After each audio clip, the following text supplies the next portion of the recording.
أنا لو باعترف على خطية وبارجع أعمل نفس الخطية، وكل مرة أعترف على نفس الخطية، هل كده ربنا هيسامحني؟ طبعًا، بدليل إنك لسه عايش. ربنا لو ما بيحبنيش كان خدني وسط ما أنا باعمل خطية. ربنا لو ما بيحبنيش ما كانش سَطَر عليَّ. ربنا لو ما بيحبنيش كان فضحني. ربنا لو ما بيحبنيش ما كانش يدّيني فرصة تاني لحد دلوقتي عشان أقدّم توبة وأقرّب منه. طول ما حواسك مش متقفل عليها ومتربس عليها، سهل إن أنت تتفسح في أي خطية أيًا كانت. طب الحل إيه؟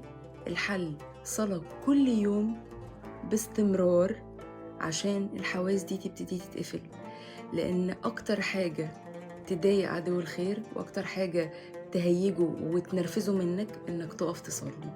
ليه؟ لأن هو عارف القوة اللي بتاخدها من الصلاة. أنت كل ما بتقف تصلي بتاخد قوة تخليه هو يبقى ضعيف قدامك، مش هيعرف يوقعك في الخطية بسهولة. ليه؟ لأنك واكل كويس.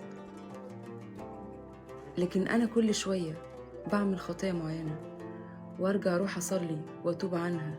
كويس، انت بتتغسل، ولكن مفيش خطوة تانية اعمق انت بتعملها.